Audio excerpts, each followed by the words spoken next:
Hello everyone, कैसे सभी लोग। आई होप कि आप सब लोग सेफ होंगे एंड अभी तो खैर आप ये लेक्चर देख रहे हो, लेकिन शाम को 6 से 6:30 के बीच में आप लोगों के लिए बहुत ही तगड़ा वीडियो आने वाला है।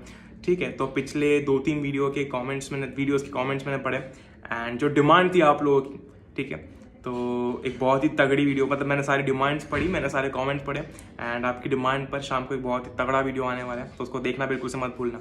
Alright, great. तो अभी के लिए एंजॉय करो यार, लेक्चर मस्त लेक्चर होने वाला है। ठीक है, एंजॉय करो। ऑलराइट,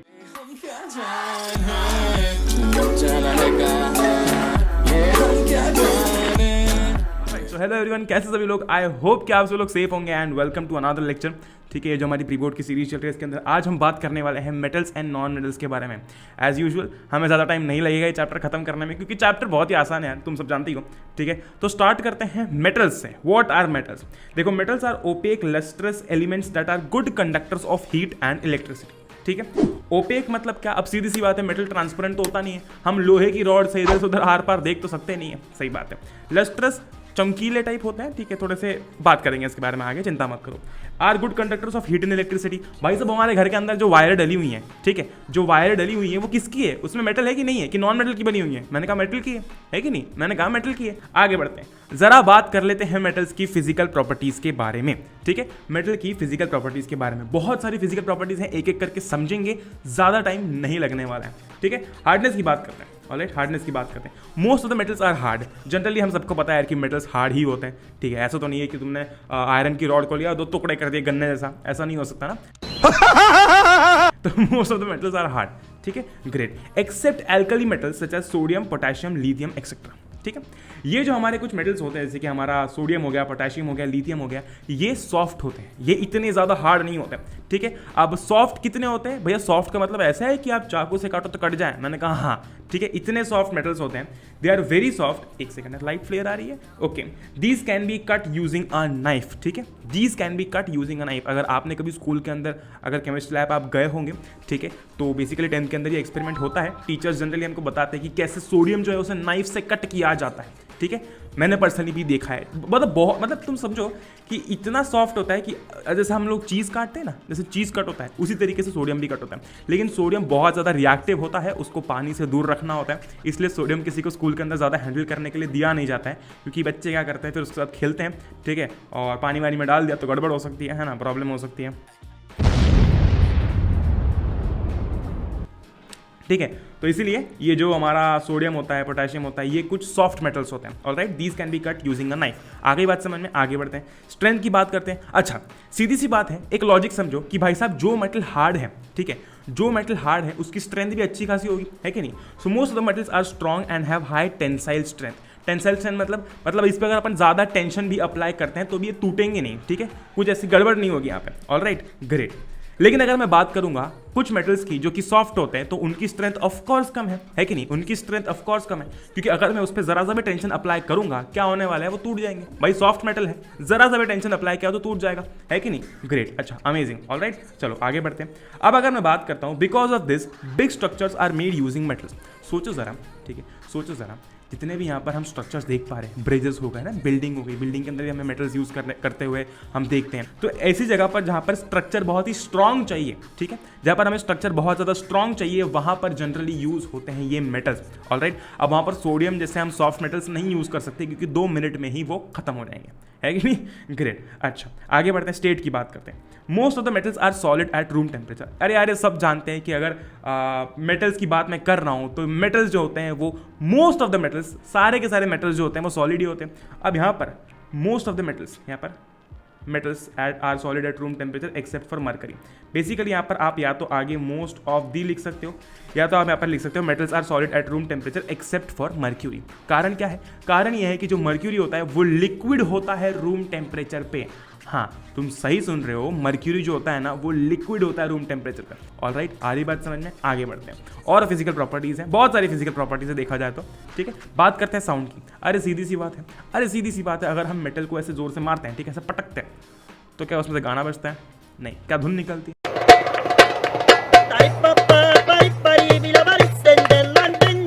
नहीं। लेकिन हमको एक साउंड सुनाई देता है, धुन निकलती है वैसे तो, साउंड सुनाई देता है। कैसा साउंड सुनाई देता है? मेटालिक साउंड सुनाई देता है। अरे थोड़ी सी बुद्धि लगाने वाली बात है, थोड़ी सी बुद्धि लगाने वाली बात है कि अगर एक मेटल है, ठीक है, तो उसमें से मेटालिक साउंड आएगा, है ना, उसमें से मेटालिक साउंड आएगा, ठीक है, सारे का मैं तो बजेगा नहीं। आगे बात समझ में? ओके, सो मेटल्स प्रोड्यूस क्या इंग्लिश बोल रहा हूँ मैं, metals produce ringing sound, so metals are called sonorous, ठीक है। मेटल्स जो होते हैं, अब हम सुना होगा ना तुमने कभी, मेटल्स को जोर से ठोकते हैं तो ऐसे रिंगिंग साउंड आती है ना, ऐसा कान में चुभती है वो आवाज़, है कि नहीं? तो बेसिकली वो रिंगिंग साउंड प्रोड्यूस करते हैं, तो उन्हें सोनरस कहा जाता है। सोनरस क्यों कहा गया? क्योंकि जब हम लोग मेटल्स को हिट करते हैं तो आवाज़ आती है, इसलिए वो सोनरस है, ठीक है। Sound of metals is also known as metallic sound. क्या बात है, मस्त चीज़ लिखी है कि नहीं? This is the cause that metal wires are used in making musical instruments. हमारा गिटार हो गया, बहुत ही प्यारा सा एग्जांपल है। गिटार के अंदर हमको मेटालिक स्ट्रिंग्स देखने को मिलती है। कारण क्या है? कारण ये प्रॉपर्टी है ना। जनरली जिस भी चीज़ की प्रॉपर्टी होती है, उसकी प्रॉपर्टी अगर वो अच्छी प्रॉपर्टी हो तो उसको यूज में लिया जाता है। जैसे कि ये बहुत ही प्यारा सा एग्जांपल गिटार में हम देखते हैं, है कि नहीं? ग्रेट। कंडक्शन की बात करते हैं। अभी मैंने स्टार्टिंग में बात की कि metals are good conductors of heat and electricity, ठीक है। अगर तुम मेटल को देखते हो तो मेटल गर्म भी हो जाता है, right? Metal is a good conductor of heat and electricity. Electricity कैसे? भाई घर के अंदर जो वायरिंग लगी हुई है, इतनी सारी जो लाइट जल रही है, ठीक है, तो वो जो वायर है वो किस चीज़ की वायर है? वो एक मेटल है। कौन सा मेटल है? जनरली हम लोग देखते हैं कॉपर की वायर्स होती है, एल्यूमिनियम की इलेक्ट्रिक वायर्स होती है कि नहीं? तो वो भी मेटल ही है। All right, great.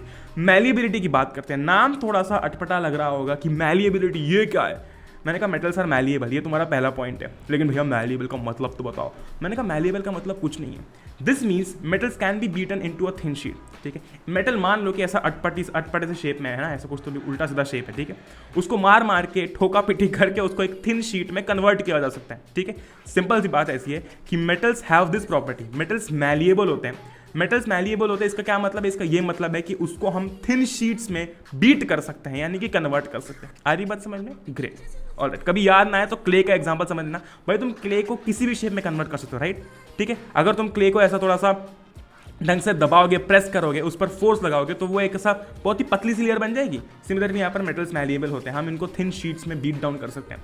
Because of this property iron is use in making big ships. बड़ी बड़ी शिप्स में इस प्रॉपर्टी के कारण, देखो मैंने बोला था ना, हम प्रॉपर्टी का इस्तेमाल करना अच्छी तरीके से जानते हैं, है कि नहीं? तो इसी के कारण जो बड़ी बड़ी शिप्स होती हैं उनके अंदर ये वाली प्रॉपर्टी के चलते हैं, ठीक है, मैलिएबिलिटी जो है हमारी, तो थिन शीट्स के अंदर बीट डाउन किया जा सकता है मेटल्स को।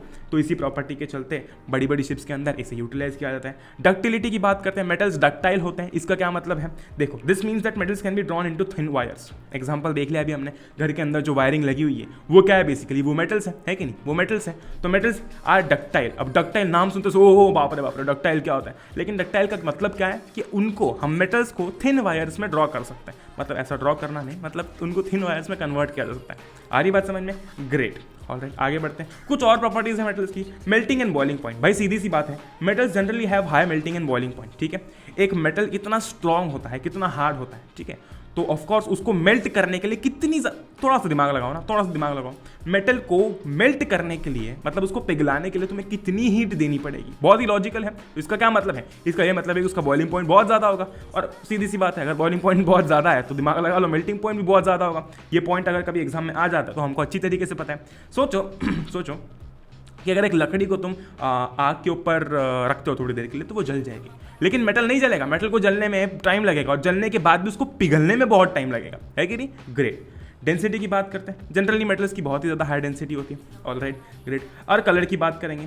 सो most of the metals are grey in colour. Generally तुमने देखा होगा, जनरली मेटल्स जो होते हैं वैसे ग्रे कलर के होते हैं। उस पर ऑयल पेंट किया जाए, उसको कुछ उस पर कुछ पेंट किया जाए, वो बात अलग है, ठीक है। लेकिन जनरली मेटल्स जो होते हैं ना वो ग्रे कलर के होते हैं, ठीक है। जैसे कि यहाँ पर दिखा ना, जनरली ग्रे कलर के होते हैं। ऑलराइट, लेकिन गोल्ड और कॉपर एक्सेप्शन है। भाई गोल्ड कैसा होता है? काइंड ऑफ येलोइश सा है, ठीक है, काइंड ऑफ येलोइश होता है। और कॉपर भी हमें पता है कि कलर अलग होता है, ठीक है। तो ये कुछ एक्सेप्शन है, और भी कुछ एक्सेप्शन होंगे, लेकिन हमें अभी यहाँ पर यही पढ़ना है, ठीक है। आगे बढ़ते हैं। अब बात करते हैं नॉन मेटल्स की। हमने मेटल्स की सारी प्रॉपर्टीज सक्सेसफुली पढ़ ली है। ये सारी की सारी प्रॉपर्टीज बहुत ही बेसिक और कॉमन प्रॉपर्टीज है, तुमको ज़्यादा दिमाग लगाने की बिल्कुल ज़रूरत नहीं पड़ने वाली है। बात करते हैं नॉन मेटल्स की। नॉन मेटल्स की अगर हम बात करेंगे तो जितनी भी प्रॉपर्टीज अभी तक हमने मेटल्स की पढ़ी है, सारा का सारा उल्टा कर देना, तुम्हारी सारी की सारी नॉन मेटल की फिजिकल प्रॉपर्टीज आ जाएंगी। बात करते हैं हार्डनेस की। अब सीधी सी बात है, मेटल्स जो होते हैं वो काफ़ी हार्ड होते हैं, नॉन मेटल्स इतने हार्ड नहीं होते, ठीक है। वो जनरली सॉफ्ट होते हैं, सीधी सी बात, जनरली सॉफ्ट होते हैं। ग्रेट।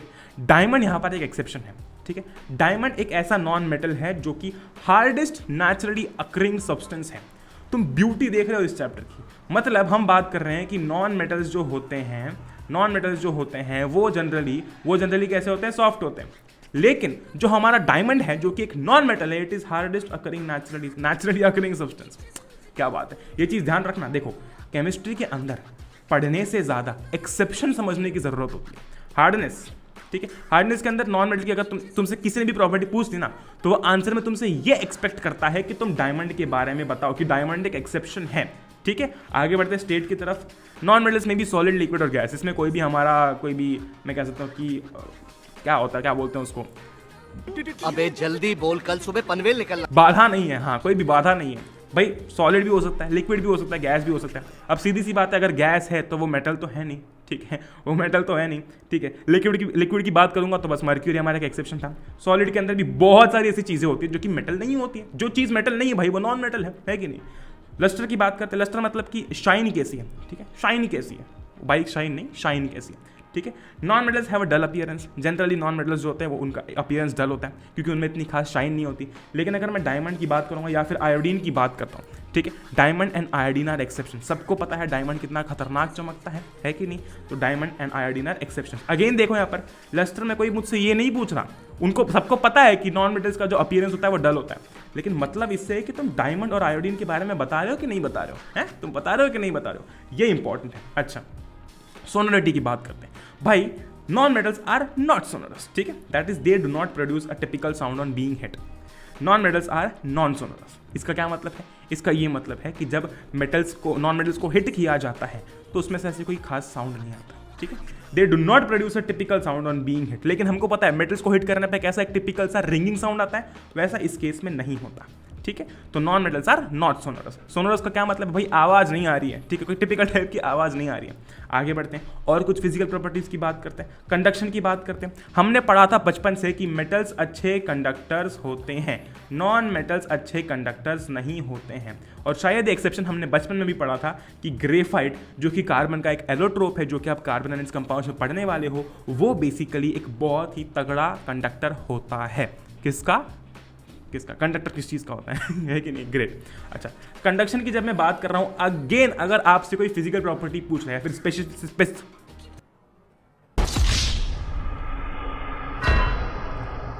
स्पेसिफिकली कोई आपसे कंडक्शन के बारे में बात कर रहा है, ठीक है, तो non metals are bad conductor, सबको पता है, ये ज्ञान सबको है। लेकिन आपको टेस्ट किस बात को लेकर किया जा रहा है कि आप ग्रेफाइट के बारे में बता रहे हो, नहीं बता रहे हो कि ग्रेफाइट जो है वो एक नॉन मेटल होते हुए भी एक बहुत ही अच्छा कंडक्टर है। मैलिबिलिटी एंड डक्टिलिटी की बात करूंगा तो again they can not be basically drawn into thin sheets और they can not be drawn into wires. क्यों? क्योंकि वो ब्रिटल होते हैं। ब्रिटल का क्या मतलब है, वो इजीली टूट सकते हैं, they can be easily broken. और हम ये नहीं चाहेंगे कि बड़े बड़े स्ट्रक्चर्स बनाते समय, ब्रिजेस बनाते समय हम नॉन मेटल्स का इस्तेमाल करें ताकि वो 2 मिनट में ही समाप्त हो जाए, है कि नहीं, great. Melting and boiling point की बात करेंगे। अरे जब फिजिकल प्रॉपर्टीज की मैं बात कर रहा हूँ, ठीक है, जब नॉन मेटल्स की स्ट्रेंथ इतनी ज़्यादा नहीं है, इसका ये मतलब है कि उसको तोड़ना आसान है, ठीक है, उसको तोड़ना आसान है। तो non metals have generally low melting and boiling points. कारण क्या है? कारण ये है कि भाई वो इतने स्ट्रांग नहीं है ना, उनकी स्ट्रेंथ इतनी ज़्यादा नहीं है। ऑलराइट, ग्रेट, अच्छा। और उनकी डेंसिटी जो होती है काफ़ी लो होती है। देखो तुम जब भी, अगर तुम्हें मेटल्स की सारी प्रॉपर्टीज पता है, ठीक है, इंक्लूडिंग एक्सेप्शंस, तो नॉन मेटल्स की प्रॉपर्टीज समझने में कोई भी रॉकेट साइंस नहीं है, बस यहाँ पर एक्सेप्शंस ध्यान रखने हैं। ऑलराइट, अब हम बात करने वाले, अब हम जंप करते हैं थोड़ी सी केमिकल प्रॉपर्टीज की तरफ हमारे मेटल्स की, ठीक है। तो सबसे पहले बात करते हैं कि मेटल्स एयर से कैसे रिएक्ट करते हैं, ठीक है, how do metals react with air, है ना। अब एयर के अंदर तो बेसिकली एयर के अंदर देखा जाए तो बहुत सारी चीज़ें, लेकिन हम ऑक्सीजन की बात कर रहे हैं। आ जाओ, almost all metals combine with oxygen to form metal oxides. Oh, आधा टॉपिक तो यहीं पर खत्म हो गया। ऑलमोस्ट ऑल मेटल्स, ठीक है, कंबाइन विद ऑक्सीजन, ओहो क्या बात है भैया, टू फॉर्म मेटल ऑक्साइड्स। मतलब मेटल है, कंबाइन कर रहा है ऑक्सीजन से, क्या बनाएगा? हलवा तो बनाएगा नहीं, मेटल ऑक्साइड्स बनाएगा, क्या बात है। अच्छा, तो ये रहा है कि नहीं, ये रहा। अरे एग्जांपल देखना, मैंने कहा एग्जांपल देख लो। कॉपर क्या है? मेटल है, ठीक है। ऑलराइट, ऑक्सीजन से रिएक्ट किया, ऑक्सीजन से रिएक्ट किया, क्या बनाया? Copper oxide. क्या बनाया? Copper oxide. क्या बात की थी? मेटल ऑक्सीजन बनाता है मेटल ऑक्साइड। क्या बना रहा है? Metal oxygen metal oxide. ओहो क्या बात है, टॉपिक खत्म, आगे बढ़ते हैं। ठीक है। मेटल ऑक्साइड्स के अब और थोड़ी सी बातें करते हैं। Most of the metal oxides are basic in nature, और ये चीज़ हम लोग एसिड्स, बेसिस एंड सॉल्ट्स में भी पढ़ चुके हैं। यहाँ पर मैंने तुमको स्ट्रेस करके बताया था कि भाई साहब ये समझ लो तो आगे दिक्कत नहीं आएगी, लेकिन अगर नहीं समझाओ तो यहाँ पर देख लो। Most of the metal oxides are basic in nature, यानी कि उनका नेचर कैसा होता है, बेसिक होता है, ठीक है, great. But there are some which react with both acids and bases. देखो, most of the metal oxides are basic in nature, ठीक है, लेकिन कुछ ऐसे मेटल ऑक्साइड्स होते हैं, खुराफाती मैं कह सकता हूं, जो कि दोनों एसिड से भी रिएक्ट करेंगे, बेस से भी रिएक्ट करेंगे, ठीक है, and they are known as amphoteric oxides. लेकिन भैया एसिड से भी रिएक्ट करेंगे, बेस से भी रिएक्ट करेंगे का क्या मतलब? मैंने कहा तुम सोचो, अगर कोई मेटल ऑक्साइड सिर्फ बेसिक है नेचर में, ठीक है, तो वो एसिड से रिएक्ट करने के बाद में क्या बना देगा, सॉल्ट एंड वाटर बना देगा, है कि नहीं? All right, great. चलो मान लेते हैं मेटल, लेटर से ये मेटल नंबर 1 है, 2 है, 3 है, 4 है, 5 है, ठीक है। ये मेटल जो है ये देखो मैं पहले बता देता हूँ कि एम्फोटेरिक ऑक्साइड्स बोलते हैं उनको, ठीक है। तो जो मेटल्स दोनों एसिड्स और बेसिस से रिएक्ट करते हैं उन्हें हम एम्फोटेरिक ऑक्साइड्स कहते हैं, ठीक है, उन्हें हम एम्फोटेरिक ऑक्साइड्स कहते हैं। तो मान लेते हैं कि ये नॉर्मल मेटल ऑक्साइड है, ये भी नॉर्मल मेटल ऑक्साइड है, ये भी नॉर्मल मेटल ऑक्साइड है, ये एम्फोटेरिक है और ये भी एम्फोटेरिक है, ठीक है। तो जो पहला वाला मेटल ऑक्साइड है ये कैसा है, बेसिक के नेचर में, ये कैसा है, ये भी बेसिक के नेचर में, ये कैसा है, ये भी बेसिक के नेचर में, ठीक है। तो जब मैं इसको एसिड से रिएक्ट करवाऊंगा तो मेरे पास में सॉल्ट एंड वाटर आएगा। जब इसका रिएक्शन एसिड के साथ में होगा तो भी सॉल्ट एंड वाटर आएगा। लेकिन जब इसका जब रिएक्शन एसिड के साथ होगा तो भी सॉल्ट एंड वाटर आएगा। लेकिन इसका इन तीनों में से अगर मैं बेस से रिएक्शन कराता हूँ, यानी कि इन तीनों का अगर मैं बेस से रिएक्शन कराता हूँ तो मुझे पता नहीं क्या होगा, क्योंकि मुझे इतना जरूर पता है कि ये तीनों बेसिस हैं, ठीक है, ये तीनों बेसिस हैं, तो न्यूट्रलाइजेशन रिएक्शन तो शायद नहीं होगी, ठीक। लेकिन अगर मैं बात करता हूँ इस चौथे वाले की, ठीक है, अगर मैं इसका रिएक्शन एसिड से करवाता हूं तो भी सॉल्ट एंड वाटर बनता है, अगर मैं इसका रिएक्शन बेस से करवाता हूं तो भी सॉल्ट एंड वाटर बन रहा है। तुम फील समझ पा रहे हो कि ये दोनों से रिएक्ट करता है, ठीक है, ये दोनों से रिएक्ट करता है, ओके। नहीं, बिन पेन का लोटा नहीं कह सकते इसको, अच्छी बात है ना, दोनों से रिएक्ट कर रहा है तो प्यारी बात है, उसने खुद को लिमिटेड नहीं रखा है जीवन में, ठीक है। तो they are known as amphoteric oxides, वो एसिड से भी रिएक्ट करते हैं, वो बेसिस से भी रिएक्ट करते हैं, ठीक है, वो एम्फोटेरिक ऑक्साइड्स है, वो कुछ भी कर सकते हैं, ठीक है। तो यहाँ पर देखो Al2O3 जब HCl से रिएक्ट कर रहा है, जो कि एक एसिड है, मार्क माय वर्ड्स, बना रहा है AlCl3 प्लस H2O, ये क्या है, ये बन रहा है salt and water. Same Al2O3 जब NaOH जो कि एक बेस है उससे रिएक्ट कर रहा है तो भी सॉल्ट एंड वाटर बन रहा है, ठीक है। तो यहाँ पर कैसे ऐड कर रहा होगा, it might be acting like a base over here, और यहाँ पर वो कैसे ऐड कर रहा होगा, यहाँ पर वो एक एसिड जैसे ऐड कर रहा होगा, है कि नहीं। तो वो डिपेंड करता है वो किससे रिएक्ट कर रहा है, वो एसिड और बेस दोनों से रिएक्ट कर सकता है, ठीक है, ग्रेट। अगर मैं रिएक्शन विद वाटर की बात करता हूँ, अगर मैं मेटल की रिएक्शन की बात करता हूँ पानी के साथ में, तो क्या सीन होगा। Most metal oxides are insoluble in water, ठीक है, यहाँ पर बात आधी तो खत्म हो गई, but some of them dissolve to form alkalis. Alkalis क्या होती है आगे देखते हैं, ठीक है। Sodium oxide and potassium oxide dissolve in water to produce alkalis as follows. वो बेसिस जो कि पानी में डिसॉल्व हो सकते हैं उन्हें हम क्या कहते हैं, उन्हें हम कहते हैं एल्कलीज, है कि नहीं, उन्हें हम कहते हैं एल्कलीज। अच्छा, ग्रेट, अमेजिंग। अच्छा, हम ये जानते हैं कि most of the metal oxides are basic in nature, most of the metal oxides are basic in nature, ठीक है। तो यहाँ पर जब एक बेस पानी में सॉल्युबल होता है, इट फॉर्म्स एन एल्कली। ओह क्या बात है भैया, ये तो बड़ा आसान था, है कि नहीं। यहाँ पर हमने कौन से एग्जाम्पल देखे, sodium oxide, potassium oxide, they dissolve in water to produce alkalis as follows. आई बात समझ में, ग्रेट। ये दोनों क्या है ये दोनों क्या है, मेटल ऑक्साइड्स है, but they are acting like bases, क्योंकि हमने भी पढ़ा कि मेटल ऑक्साइड्स जो होते हैं वो कैसे होते हैं, वो बेसिक होते हैं, है कि नहीं, ग्रेट। अच्छा, ये मेटल ऑक्साइड का एक एग्जांपल तो तुम यहाँ पर देख सकते हो, Al2O3।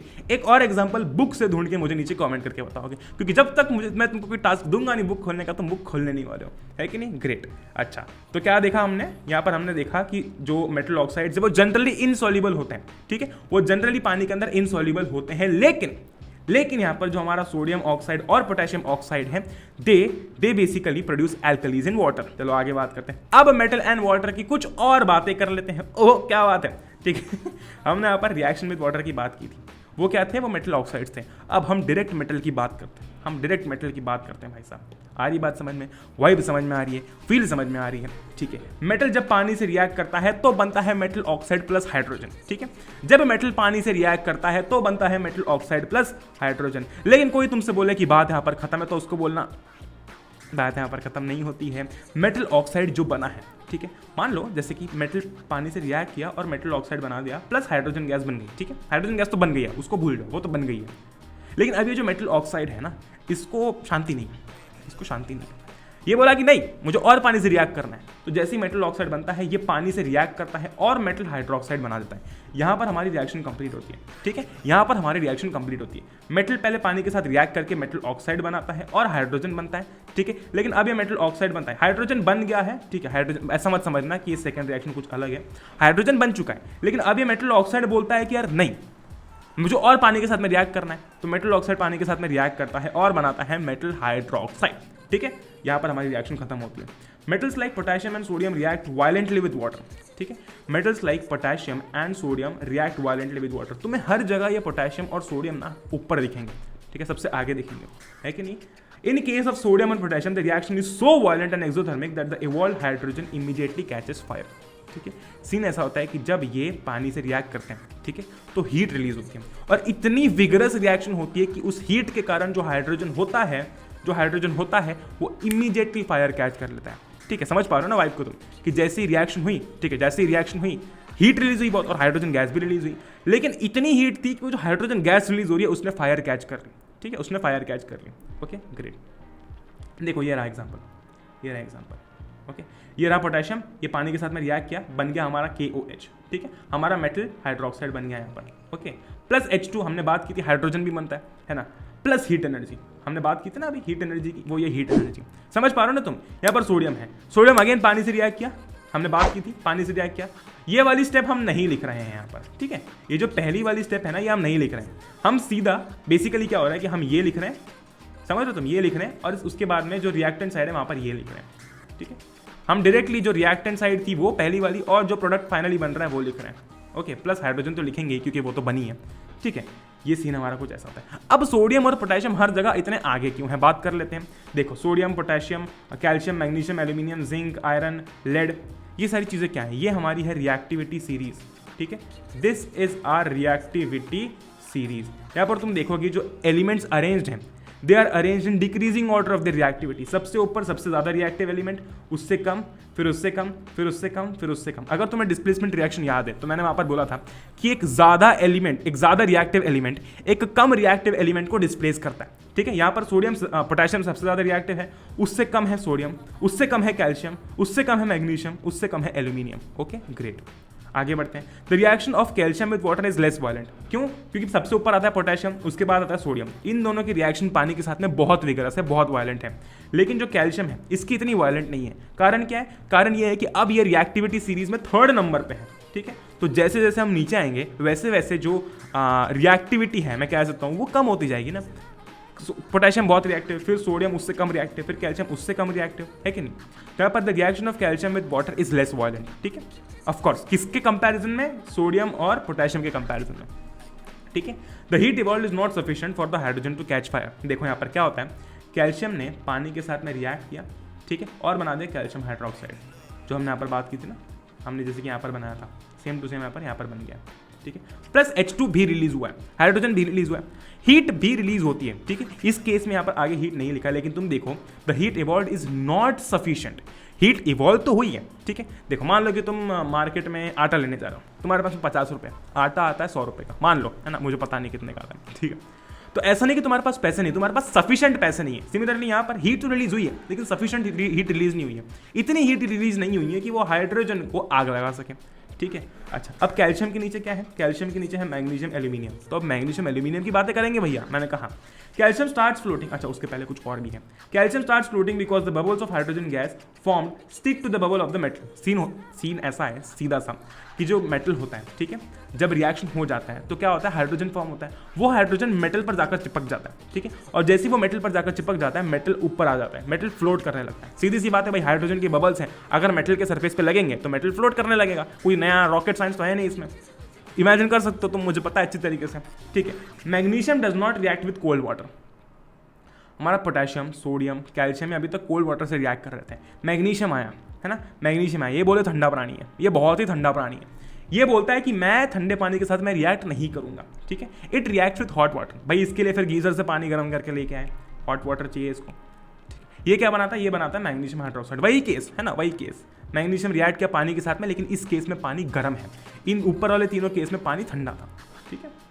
It also starts floating due to the bubbles of hydrogen gas sticking to its surface, ठीक है, जो हमने देखा कैल्शियम के केस में। Alright, great. Metals like aluminium, iron and zinc do not react with cold और hot water. इसके नीचे आ रहे हैं एल्यूमिनियम, जिंक और आयरन, ये कोल्ड या फिर हॉट वाटर दोनों से रिएक्ट नहीं करते, ये रिएक्ट करते हैं स्टीम से, ठीक है, ये रिएक्ट करते हैं स्टीम से। Alright, great. To form the metal oxide and hydrogen.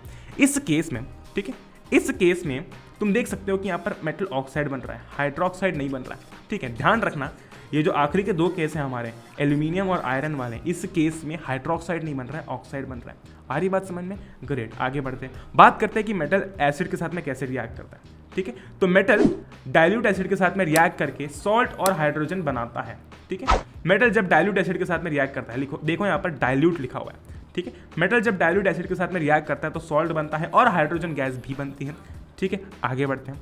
अच्छा, लेकिन इस केस में भी एक्सेप्शंस हैं, इस केस में भी एक्सेप्शंस हैं।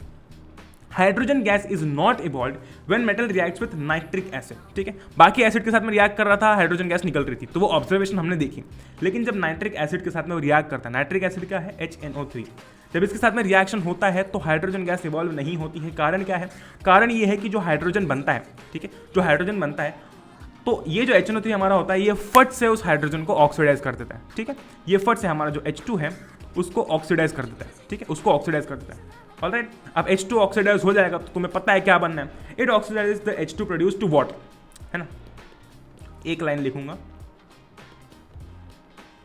या फिर ये भी समझ में नहीं आ रहा हूँ, बेसिकली ऐसा कुछ होता नहीं है, लेकिन मैं तुमको एक एग्जांपल दे रहा हूँ ताकि तुम्हें याद रहे। H2, ठीक है, H2O, ये जरा देखो, ऐसा कुछ होता नहीं है, लेकिन बस इसको एक बार नोटिस करो। उसने ये बोला है ऐसा कुछ होता नहीं है, मैं वापस बोल रहा हूँ ऐसा कुछ है नहीं, लेकिन तुम देखो कि उसने क्या बोला है कि it oxidises the H2 produced. Oxidisation अगर थोड़ा सा भी याद आ रहा हो, ऑक्सीडाइजिंग एजेंट, ऑक्सीडेशन, ठीक है, ऑक्सीडेशन अगर थोड़ा सा भी याद आ रहा हो, हमने केमिकल रिएक्शंस एंड इक्वेशन में पढ़ा था, तो उसमें क्या था? ऑक्सीजन का गेन होना, ऑक्सीडेशन है, ठीक है, ऑक्सीजन अपने पास आना। ऑलराइट, तो क्या करता है वो? ऑक्सीडाइज करता है H2 को to produce water and itself gets reduce. अब HNO3 जब रिड्यूस होगा तो इसमें कुछ ना कुछ तो कमी आएगी, तो it gets reduce to any of the nitrogen oxide form, जैसे कि N2O है, जैसे कि NO है, जैसे कि NO2 है। तो HNO3 से इनमें से किसी भी एक फॉर्म में कन्वर्ट हो जाता है, ठीक है। लेकिन मैग्नीशियम और मैंगनीज जो होते हैं ना, ये दो ऐसे मेटल्स हैं जो कि रिएक्ट करते हैं HNO3 से टू इवॉल्व H2 गैस, ठीक है। बेसिकली मैग्नीशियम और मैंगनीज ये रिएक्ट करते हैं बहुत ही डाइल्यूट HNO3 से टू इवॉल्व H2 गैस। तुम समझ पा रहे हो यहाँ पर वाइब को? मेटल्स रिएक्ट करते हैं एसिड के साथ में और बन जाता है सॉल्ट और हाइड्रोजन, ठीक है। एक्सेप्शन है उसके अंदर भी कि नाइट्रिक एसिड के साथ में ऐसा नहीं होता है। नाइट्रिक एसिड के केस में H2 गैस नहीं इवॉल्व होती है। उसमें भी एक्सेप्शन है कि अगर मैग्नीशियम या फिर मैंगनीज मेटल है तो वो नाइट्रिक एसिड के साथ में रिएक्ट करता है, ठीक है। आगे बढ़ते हैं, अब बात करते हैं कि इंपॉर्टेंट रिएक्शन की। जैसे कि मैंने तुम्हें बताया था कि एक लेस रिएक्टिव एलिमेंट एक मोर रिएक्टिव एलिमेंट एक लेस रिएक्टिव एलिमेंट को डिस्प्लेस कर देता है। देखो यहाँ पर metal A plus salt solution of B, ठीक, ये B क्या है? ये B बेसिकली मेटल है, ठीक है, ये B भी बेसिकली मेटल है। Metal A plus salt solution of B बनता है salt solution of A plus metal B। तो क्या हो रहा है? सीन कुछ ऐसा है, यहाँ पर सीन कुछ ऐसा है, यहाँ पर ये बेसिकली कुछ ऐसा रिएक्शन बनता है हमारा Fe प्लस CuSO4, ठीक है। अब देखो तुम, ये रिएक्टेंट साइड है, ठीक है, ये रिएक्टेंट साइड है। आयरन क्या करता है? कॉपर को डिस्प्लेस कर देता है कॉपर सल्फेट में से। कारण क्या है? कारण ये है कि अगर हम रिएक्टिविटी सीरीज देखते हैं एक बार ध्यान से, ठीक है, अगर हम रिएक्टिविटी सीरीज देखते हैं तो आयरन यहाँ पर है, कॉपर यहाँ पर है, ठीक है। तुम एक चीज़ नोटिस कर सकते हो, साफ साफ एक चीज़ नोटिस कर सकते हो कि जो आयरन है हमारा, ठीक है, जो हमारा आयरन है वो कॉपर से ज़्यादा रिएक्टिव है, तो उसको पूरा हक बनता है कि वो कॉपर को डिस्प्लेस कर सके, और वो उसने किया, ठीक है, वो उसने किया। Alright, great. हमारी रिएक्टिविटी सीरीज हम ऑलरेडी देख चुके हैं, most reactive, reactivity decreases and least reactive. आगे बढ़ते हैं, बात करते हैं कि मेटल्स और नॉन मेटल्स दोनों एक दूसरे से कैसे रिएक्ट करते हैं, ठीक है। मेटल्स और नॉन मेटल्स दोनों एक दूसरे से कैसे रिएक्ट करते हैं। अच्छा, यहाँ पर जरा देखो, हमें पता है कि ये हमारे कुछ एलिमेंट्स हैं, कुछ नोबल गैसेस हैं, मेटल्स हैं, और यहाँ पर non metals, helium, neon, argon, sodium, magnesium, aluminium, potassium, calcium. जरा इनको ध्यान से देखो, इनके एटॉमिक नंबर्स आगे दिए हुए हैं, ठीक है, और हमें ये पता है कि K शेल में कितने इलेक्ट्रॉन्स होते हैं, L शेल में कितने इलेक्ट्रॉन्स होते हैं, M में कितने होते हैं, N में कितने होते हैं, ठीक है। अगर मैं सोडियम उठाता हूँ, ठीक है, अगर मैं सोडियम की बात करता हूँ, सोडियम की अगर मैं बात करता हूँ तो सोडियम का एटॉमिक नंबर है 11, तो इसका इलेक्ट्रॉनिक कॉन्फ़िगरेशन क्या हो जाएगा? 2, 8, 1, ठीक है। बहुत ही बेसिक सी चीज़ें हम ऑलरेडी पढ़ चुके हैं, ठीक है। अब मैं बात करता हूँ कि अगर एक मेटल और एक नॉन मेटल को रिएक्ट करना होता है तो वो कैसे रिएक्ट करते हैं, ठीक है। अच्छा, सोडियम यहाँ पर ठहरा हमारा मेटल, ठीक है, सोडियम हमारा ठहरा यहाँ पर मेटल, ऑलराइट। अब जो यहाँ पर हमारा जो क्लोरीन है, अगर मैं क्लोरीन की बात करता हूँ, ठीक है, अगर मैं क्लोरीन की बात करता हूँ तो वो एक नॉन मेटल है। देखो यहाँ पर सोडियम, हमारा सोडियम क्या है, ये रहा सोडियम, यहाँ पर मेटल है, और नॉन मेटल क्लोरीन, ठीक है। अब मेटल और नॉन मेटल का रिएक्शन कैसे होगा देख लेते हैं। देखो जरा यहाँ पर सीन ऐसा है कि जो हमारा सोडियम मेटल है, ठीक है, सोडियम मेटल जो है ये है 281 कॉन्फ़िगरेशन वाला, यानी कि अगर ये एक इलेक्ट्रॉन को लूज कर देता है, ठीक है, अगर ये इस एक इलेक्ट्रॉन को लूज कर देता है तो ये अपनी स्टेबल स्टेट में आ सकता है। फिर मैं कह सकता हूँ टू बी मोर प्रिसाइज, ये अपना नोबल गैस कॉन्फ़िगरेशन अचीव कर सकता है, अटेन कर सकता है। कैसे? अगर ये सिर्फ इस एक इलेक्ट्रॉन को लूज कर दे और सोडियम कैटायन बन जाए, ठीक है, सोडियम कैटायन बन जाए, उस केस में क्या होगा कि ये 2-8 इसका इलेक्ट्रॉनिक कॉन्फ़िगरेशन कुछ ऐसा रहेगा। इसका ये मतलब हो जाएगा कि अब इसने अपना nearest noble gas configuration attain कर लिया है। तो इसका सीन ऐसा है, इसको क्या चाहिए कि कोई मेरा ये एक इलेक्ट्रॉन ले जाए। अगर मैं बात करता हूँ क्लोरीन की, ठीक है, तो क्लोरीन का इलेक्ट्रॉनिक कॉन्फ़िगरेशन कुछ ऐसा है 287, ठीक है, ग्रेट। क्लोरीन को ये चाहिए कि उसको कैसे ना कैसे करके एक इलेक्ट्रॉन मिल जाए, ठीक है, एक इलेक्ट्रॉन मिल जाए ताकि वो कुछ ऐसा बन जाए 288, ठीक है, ताकि उसका जो इलेक्ट्रॉनिक कॉन्फ़िगरेशन है वो कुछ ऐसा बन जाए। ऐसा क्यों बन जाए? क्योंकि वो भी यही चाहता है कि वो अपना nearest noble gas configuration achieve कर ले, ठीक है, वो अपना nearest noble gas configuration achieve कर ले। तो सीन कैसा है यहाँ पर? सीन जरा ऐसा है कि सोडियम को एक इलेक्ट्रॉन डोनेट करना है, क्लोरीन को एक इलेक्ट्रॉन गेन करना है, ठीक है, सोडियम को एक इलेक्ट्रॉन बेचना है, क्लोरीन को एक इलेक्ट्रॉन खरीदना है, ठीक है। तो दोनों मिलते हैं, ठीक है, और सोडियम ने बोला मेरा एक इलेक्ट्रॉन तू ले ले, ठीक है, मुझे इसकी ज़रूरत नहीं है। क्लोरीन ने बोला हाँ भाई दे दे, मुझे इलेक्ट्रॉन की ज़रूरत है। तो यहाँ पर देख सकते हो तुम कि कितनी प्यारी तरीके से इलेक्ट्रॉन का यहाँ पर ट्रांसफर हो चुका है, ठीक है, यहाँ पर इलेक्ट्रॉन का ट्रांसफर हो चुका है। Alright, great, amazing. Same case है मैग्नीशियम का, तो मैग्नीशियम का केस भी यहाँ पर सिमिलरली देख ही सकते हो, ठीक है, तो मैग्नीशियम का केस भी यहाँ पर सिमिलरली देख सकते हो। बस मैग्नीशियम वाले केस में तुम्हें एक चीज़ ध्यान रखनी है कि यहाँ पर Mg2+ बन रहा है, यानी कि मैग्नीशियम को 2 इलेक्ट्रॉन्स डोनेट करने की ज़रूरत है, ठीक है, उसे 2 इलेक्ट्रॉन्स डोनेट करने की ज़रूरत है, ठीक है। अब अगर मैं 2 क्लोरीन लेके आ जाऊँ तो दोनों को एक एक इलेक्ट्रॉन की ज़रूरत पड़ेगी, ठीक है, जैसे कि ये क्लोरीन है, इसको एक इलेक्ट्रॉन की ज़रूरत है, ये क्लोरीन है, इसको एक इलेक्ट्रॉन की ज़रूरत है। आई बात समझ में? ग्रेट, अमेजिंग, ठीक है। तो यहाँ पर क्या होगा, यहाँ पर सीन ऐसा हो जाएगा, ये Mg हो जाएगा, इसके आउटर मोस्ट शेल में 2 इलेक्ट्रॉन्स ऐसे होंगे, ये क्लोरीन हो जाएगा, इसको एक इलेक्ट्रॉन की ज़रूरत पड़ेगी तो ये ले लेगा, और दूसरे क्लोरीन को एक इलेक्ट्रॉन की ज़रूरत पड़ेगी तो एक इलेक्ट्रॉन ये ले लेगा, ठीक है। बस एक चीज़ ध्यान रखना कि जब भी हम Mg2+ बना रहे हैं या फिर ऐसी कुछ चीज़ बना रहे हैं जिसके अंदर हमें ज़्यादा नंबर ऑफ इलेक्ट्रॉन्स डोनेट करने हैं, ठीक है, तो हमें जो बायर है, बायर कौन है यहाँ पर? क्लोरीन, वो भी ज़्यादा लेने पड़ेंगे, ठीक है। आगे बढ़ते हैं, प्रॉपर्टीज़ की बात करते हैं कि ये जो आयनिक कंपाउंड अभी बना है, ठीक है, ये जो हमारा आयनिक कंपाउंड बना है ये आयन के ट्रांसफर से बना है ना भाई, इलेक्ट्रॉन दिया गया तब जाके हमारा कंपाउंड बना है। इनकी प्रॉपर्टीज़ क्या होती है? सबसे पहले तो फिजिकल नेचर की बात करते हैं। आयनिक कंपाउंड जो होते हैं वो काफ़ी स्ट्रॉन्ग होते हैं, ठीक है, और काफ़ी हार्ड होते हैं इनके स्ट्रॉन्ग फोर्स ऑफ अट्रैक्शन के कारण, ठीक है। यहाँ पर हम ये पढ़ सकते हैं, यहाँ पर हम ये पढ़ ही सकते हैं। These compounds are generally brittle and break into pieces when pressure is applied. ये जो सीन है हमारा, ये जो सीन है इसको समझते हैं। देखो आयनिक कंपाउंड जनरली जो होते हैं वो स्ट्रॉन्ग होते हैं, क्यों? इनका फोर्स ऑफ अट्रैक्शन स्ट्रॉन्ग होता है। लेकिन यार अब सीधी सी बात है भाई, आयनिक कंपाउंड ये बने हुए हैं, ठीक है, ज़्यादा प्रेशर अगर अप्लाई किया जाएगा तो ये टूट सकते हैं, है कि नहीं? इसमें कुछ रॉकेट साइंस तो है नहीं। बस इतना याद रखना यार, इतना याद रखना कि जब हम कार्बन एंड इट्स कंपाउंड्स पढ़ेंगे उसके अंदर जो कोवलेंट बॉन्डिंग आएगी, ठीक है, उसको और आयनिक कंपाउंड्स को बिल्कुल भी सेम मत समझना, कुछ ना कुछ डिफरेंस है, वो मैं वहाँ पर तुम्हें अच्छे से समझा दूंगा। यहाँ पर तुम्हें सिर्फ इतना समझना इंपॉर्टेंट है कि आयनिक कंपाउंड जो होते हैं उनमें काफ़ी स्ट्रॉन्ग फोर्स ऑफ अट्रैक्शन होता है। आगे बढ़ते हैं, मेल्टिंग एंड बॉइलिंग पॉइंट की बात करते हैं। Ionic compounds have high melting and boiling point. This is because considerable amount of energy is required to break the strong inter ionic attraction. अभी जैसे कि मैंने बात की कि जो आयनिक अट्रैक्शन है, ठीक है, यहाँ पर जो हमारा कंपाउंड बना है, ठीक है, उसके अंदर जो हमारे आयन्स हैं जो अट्रैक्टेड हैं, वो जो फोर्स है उस फोर्स को तोड़ने के लिए काफ़ी स्ट्रॉन्ग हमें बेसिकली अमाउंट ऑफ एनर्जी चाहिए, है कि नहीं? यहाँ पर लिखा हुआ है हमें बहुत ही कंसिडरेबल अमाउंट ऑफ एनर्जी चाहिए होती है जो हमारा आयनिक अट्रैक्शन होता है उसको तोड़ने के लिए, है कि नहीं? तो इसलिए जो मेल्टिंग और बॉइलिंग पॉइंट होता है वो हाई होता है। क्यों? क्योंकि we need a very considerable amount of energy to break this attraction. आगे बात करते हैं, सॉल्युबिलिटी की बात करते हैं। इलेक्ट्रोवैलेंट कंपाउंड्स, यानी कि ये जो हमारे कंपाउंड अभी यहाँ पर बना था ये, ठीक है, electrovalent compounds are generally soluble in water and insoluble in solvents such as kerosene, petrol etcetera. देखो ये चीज़ जो है तुम आगे जाके अच्छे से पढ़ोगे जब तुम हाइड्रोजन बॉन्डिंग के बारे में पढ़ोगे, ठीक है, लेकिन सिर्फ इतना समझना भी इंपॉर्टेंट है कि हाँ ये सॉल्युबल होते हैं पानी में, ठीक है।